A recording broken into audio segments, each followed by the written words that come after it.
this journey I'm on. You're all I want, all I want. Welcome to a special KPLE program. This is a continuation of a program last week that hopefully you watched, but even if you didn't, they will stand alone. We will lay a foundation again, but I'm Robin Durham, your host, and with me in the studio today is Dr. William Hope Taylor. Welcome, Hope. Thank you very much, Robin. Again, it's a great privilege and honor to be here with you and with your audience. Thank you. It's a blessing to have you. You've been in a few times, and you know, we always are focused on the nation. We're always focused on shifting the nation back to its biblical roots and releasing, in a sense, a biblical worldview for the issues that we are facing, and just to you know, plant within the hearts of people that are called by His name, that actually have the authority in the earth to make a change. Yeah. You know, we're living in an hour that government does not necessarily have the answers. Yes. Yes. Economists don't necessarily have the answers. And God is giving opportunity for the church to step up in some areas, and we have people within the church, and we have connections with people that are able to bring a biblical worldview in all of the areas, in a sense, that are shaking in our nation today. Yes. And I want to share just a little bit about Hope. He is the founder and president of the International Leadership Embassy in Washington, D.C., works with leaders in civil government, churches, local communities with a mandate to educate, engage, and empower with a biblical worldview while implementing strategies to transform America. His background was a pastor for over 20 years, a church planter, and now he's involved in many apostolic councils, you know, economic one that I'm aware of, and spends much time in Washington, D.C., and you know, it's a blessing because God has just really captured your heart for the nation, and He has taken you on a journey. Yes. You know, that is about to take on yet a fuller form of what has been in God's heart. Yes. Yes. And that is something called Hope for America. Robin, I was thinking this morning about, and I was looking back in my, as you mentioned, journey with Christ. I became a believer as a late teenager out of the world system, drug culture, etc. I came into Christ and radical transformation, and you know, began passionately following Christ as a teenager. So then, as I look back from then until now, what I see is this: that God's pattern is to plant seeds in you. And those seeds are planted in good soil, and then they're nurtured. But that seed begins to spring up, and it looks like a certain thing. Well, if you stop there, you stagnate. You always have to move forward in God. Yes. There's a good friend of mine, Native American brother, who has a saying, always go forward, never look back. And I love that, just a simple, just always be looking forward. So I think in God, as I look back at our journey, here's what I saw was there was a constant adding to. The Lord would continue to add to and develop, if you will, or peel off another layer and begin to define your assignment. So we feel like 2016 is a year that God is doing that. We know that's happening in our world, and we're seeing it happening in many. We can just touch real quickly, if you look at Brexit, what just happened in Europe. What was that? That was a major turning point. So reset is what it was. Major. So we think we're in a season in God of resetting, that God is doing that for many people. So in our assignment and what God's given us to do, we believe this year that the Lord is saying to dig deeper and begin to, and the phrase I like to use is build out or build infrastructure one of our assignments. Of course, the name of our organization is called International Leadership Embassy, of course, but underneath that, the assignment now has to do with, and the phrase is Hope for America, which we talked about. So we feel like God's saying, build that out. And here's maybe something that can help your listeners here is this. For about 2 years, we carried that, and somewhat in a seed form. But, you know, God began to open up the Word to us, show us things in His Scriptures. And we began to see that now it's time to move beyond just a message to develop some methodology that by God's grace, Robin, by God's grace, and that's the way I want to say this, not because of me, but by God's grace, that it will become a movement. And I don't mean that in any other way than I believe at the foundational level of America, if we can rewrite at a foundational level the conscience of America to look at things from a hopeful perspective instead of a hopelessness perspective, I would say we would call that success if at a very foundational level if we can do that. So we feel like to get to that, we have to build infrastructure. We have to build.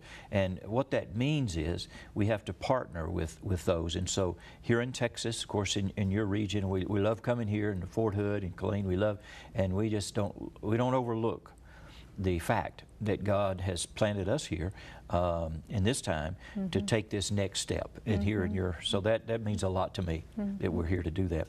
And so it's about finding people that carry the burden for the nation and then being able to connect with them to help them at a local level begin to say, how can we begin to insert again the message of hope? And there's so many, many ways. You know, there's hundreds of ways you can look at this. I would like to say to pastors, take a second look at your messages. Look at the messages that you're ministering. What is the underlying current? What's beneath that? What's the foundation? Don't look at the topic, look at the foundation. Is it a message of hope in there? And are you speaking that? Are you, putting that, if you will, into the soul of those that are attending your congregation? Are you working in the city? Are the programs in the city done from a perspective, we're going to instill hope in our young people. We're going to instill hope in our government leaders, our city leaders. Or are we always just fighting against negative things? Are you following me? Yes. So we believe this is a year to build infrastructure, to partner, find those that we can partner with. And again, as we said before, I don't think, Robin, that our nation's challenges get solved from Washington, D.C. A president, no matter who it is or who it will be, has only limited amount of ability, capability to do that. So we can't look at that person. I believe scripturally it comes back to you, it comes back to me, believers in the body of Christ, to be able to be a difference at our local community. So we're looking at that, how to build infrastructure, how to partner with people in regions and territories. And again, our first digging in and serious look has to do with your state, with Texas, and finding regions where people carry something for their city, their community, and they see this needs to change. And so we want to come alongside them. We want to come alongside them with, if you will, some prayer support, but also anything, wisdom God will give us from His Word, any prophetic things God may give us, and bring some strategies that can, again, rewrite the script for cities and for communities, and obviously for individual lives. Yes, yes.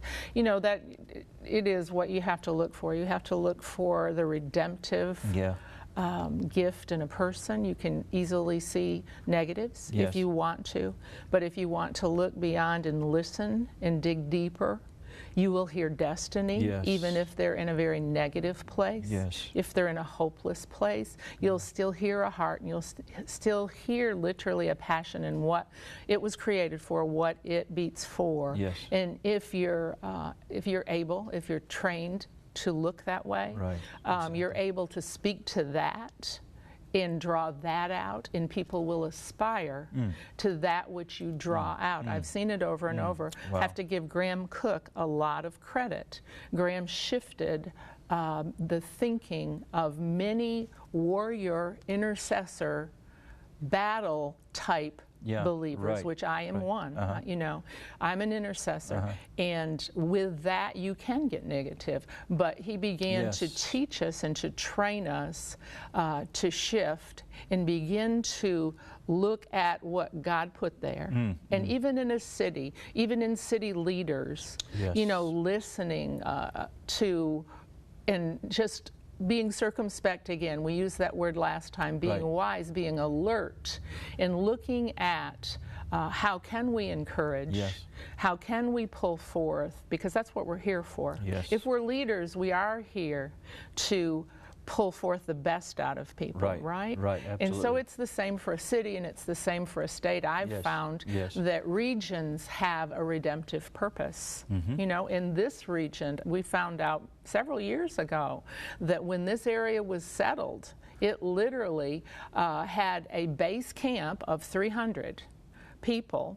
When culture or civilization was coming in through Nova Scotia, the south or northwest, and up through the Yucatan, that this happened to be a base where stone was quarried, and it was fashioned into arrowheads, axe heads, spear heads, and farm implements. Wow. And people, it was a transient area, and people came through, they were equipped with weaponry, and they were also equipped with tools of harvest. So my heart, I'm telling you, you know, thousands of years ago, this was exactly the destiny of this region. And, you know, in the 40s, someone stood in the Gatesville area, Fort Gates, and looked down and felt that this would be a good little swatch of land to put the largest military base in, you know, the nation and the world, where people do come in, and there is a base camp of permanent party, we call it, that can be called to equip with the tools that they need for both the warfare that they'll have to do and the harvest that they'll be bringing in. So that's destiny of a city. And if you look deeply, we've lived in enough places, I've lived in enough places to know there is a destiny. And lots of times you'll see the negative manifesting in the earth that you must look beyond. So took us on a little trail. No, can I Yes. get off of the grid and look at something from a total, let me give you an example of something that so ties in, Robert, just strong within my heart. Yesterday, I'm a football fan, and so I like NFL, I like college, and I track with it year-round, whether there are games or not. I saw a very inspiring story yesterday that goes to your point. It was a story of Coach of the Pittsburgh Steelers, Mike Tomlin, and his story, and they had taken a journalist and camera and gotten in a vehicle and gone back to where Coach Tomlin was from. And he shows, you know, the housing, and he tells about his mom and dad. There was a separation, and family lived. He showed the house that he lived in. It was his grandmother's house. He and his mom, and I think one other brother lived there. And it took him a while for her to be able to get to a place where she could get her own apartment. And it was just a very simple apartment, if you follow me. A very simple surrounding, a little simple playground. But and now he's a coach of the Steelers, and an awesome guy, an example. But what was so impressive about that was this. As he talked about when they showed the photograph of the home where his grandma lived, he said, you know, my grandmother always talked to me like there was something inside me. And boy, you're going to do something with your life. You've got something. And he said, you know what? She convinced me that I could. So it's a case in point of, on a real practical level, somebody that many of us would know today that's come from less than ideal economic or family, or probably cultural situations, you know, with the separated parents, etc., all those things that can be involved in that. And yet somebody saw something and began to call that destiny out of him. And you look, so it's a great success story today. Great success story that, again, for me, goes back to what did Grandma do? Grandma planted seeds of hope in his heart that caused him to be able to come up above all of the things that could have put him down. And when, you know, when we look at, as you were saying, when we look at destiny of a nation, you know, which is what we're talking about, and understanding and researching why we were founded, and we don't have to go into that. David Barton and so many of you are well aware.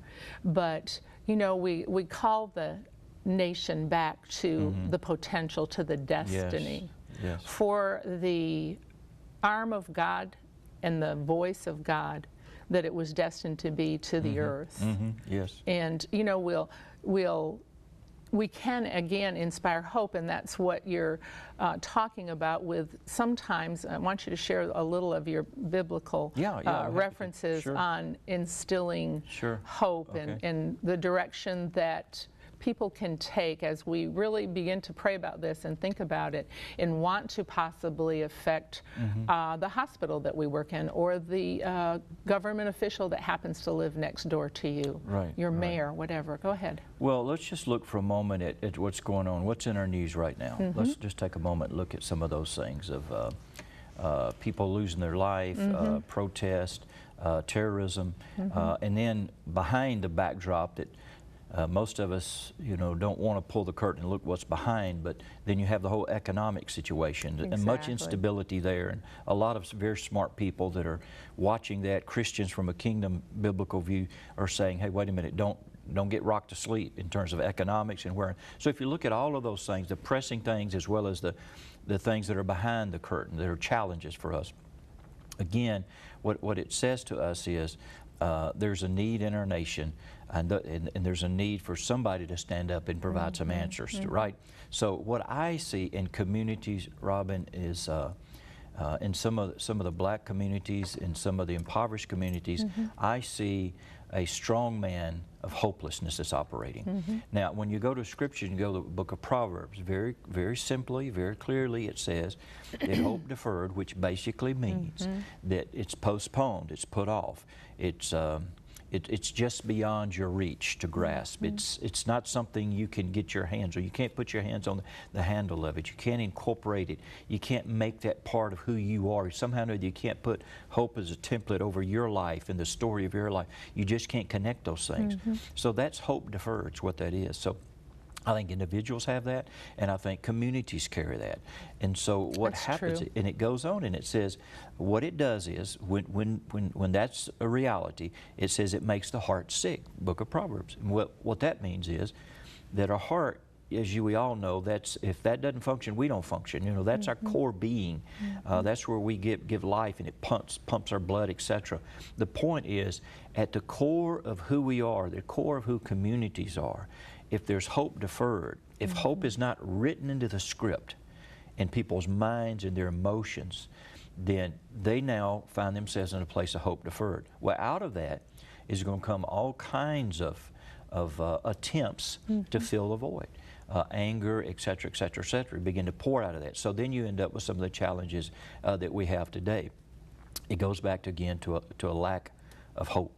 So hopelessness. So again, I want to just emphasize that I believe, as I'm hearing the Lord, that we have to look beyond, look behind the screen, if we will, look beyond just the surface things. What are the root causes? And I think that there's a root cause here of hopelessness that is trying to grip our nation. And so I want to be counted among a choir of voices that will stand up and sing a song of hopefulness, that by the grace of God, not because of me, you, but by God, by the grace of God, the communities, families can look toward tomorrow with a sense of hopelessness. And again, I would say it at a foundational level, that people can begin to see, I want to see the future through the filter of hope, not hopelessness. So last year, I think it was, Robin, over in the book of Acts, and I'll just take just a moment, go to that passage 27, where the Apostle Paul had made his appeal to go to the civil authority, of course, and Caesar. And so they're placed on a ship. And it begins to talk about the passages, and here's what it says. It talks about the winds coming against them and all of the challenges we're having, and I won't read all of those verses, but it just talks, several times it talks about now the winds became even stronger. They got even stronger, etc. And so you see this building against them. And even to the point it says that, in one verse it says that all hope was going to be destroyed. So they were on the brink. They were on the thin edge between living and dying. They were on that thin edge between, are we going to make it back? Are we going to see our families again? Let's just make it real practical. Are we going to make it till tomorrow, or is this it for us? Is our life over? And here they are, 276, I believe there was, out on the ship. And this was real. This was not theory. This was not abstract. This is real for these people. And again, it says, they came to that place to where all hope was gradually abandoned. And basically it means that, again, the thin thread of hope that exists, that I believe God puts within us as an appetite for hope, was like just They were losing the grip on that very thing. And then it goes on to say, in one of the verses it said, verse 22 and 33, it says, this again is the Apostle Paul. Now he's on the ship. He's the prisoner, but he's on the ship, and he said, for this very night, an angel of God, of the God to whom I belong and whom I serve, stood before me. And it goes on, verse 24, saying, do not be afraid, Paul. You must stand before Caesar. And then he goes on and he says, don't lose your courage. So as I began to see that, Robin, what I saw was a picture that, so let's back up for just a minute, the challenges we're having. Let's look at families losing loved ones. Let's look at situations in the different states where we've seen people lose their lives. Let's look at what just happened in Dallas. Let's look at what happened just recently in France. All of these things we can, and so we're on a ship. We're on a ship, and these things are coming against us, and they're devastating. And only by the grace of God can families. I read even this morning the account of it was a father, I think he was 51 years of age, and I think it was 10 or 11-year-old son who was killed in the terrorist attack in Paris, in France, nice France, just yesterday. And I thought, my God, you know, how devastating can that be to have to overcome that? So you think of all of those things and these things coming against people, but there's a turning point in the story. There's a turning point in this record of all ages to read. And it says that verse I just read, but the man of God, if you will, God's representative, who was on the ship too, by the way, stood up and had something to say in the midst when everybody else was saying everything is gone, we're losing our life. And I see that as a vivid picture for where we are in our nation, that the body of Christ, individuals can be spokespeople to stand up in the midst of the storms that we're having and say, but wait a minute, yes, these things are terrible, yes, they're overcoming, yes, they're overwhelming, it's devastating, but God has spoken something. And so, Robin, quite honestly, sometimes can be overwhelmed too by the challenges we have, but there's something in this passage of a truth that wasn't just then, but is applicable to today, that there's a representative that God has in the earth or in a city, in Killeen, Fort Hood, wherever it is, Washington, D.C., that can say, but wait a minute, God has spoken something to me, and God has said, keep your courage. And several times in there it says, keep your courage. So what I see is this, we cannot afford to cash in our hope. We can't afford to do that, because if we cash that in, of course, we lose our courage. We lose our courage. We may still be breathing, but we're not living anymore. So as a nation, this is a great passage for us to say, and it's so interesting to me that the very end of that story, it says they made it. Of course, the ship hit land, and it just begins to go apart, and people are just doing whatever they can do. But I love this part of the story, Robin. It says in the latter part of that chapter that everybody made it. Everybody survived, just like God told them. Everybody's going to, and they made it. Why? Because some of them literally made it because they were holding on to pieces of the ship. To wreckage. Yeah, to wreckage.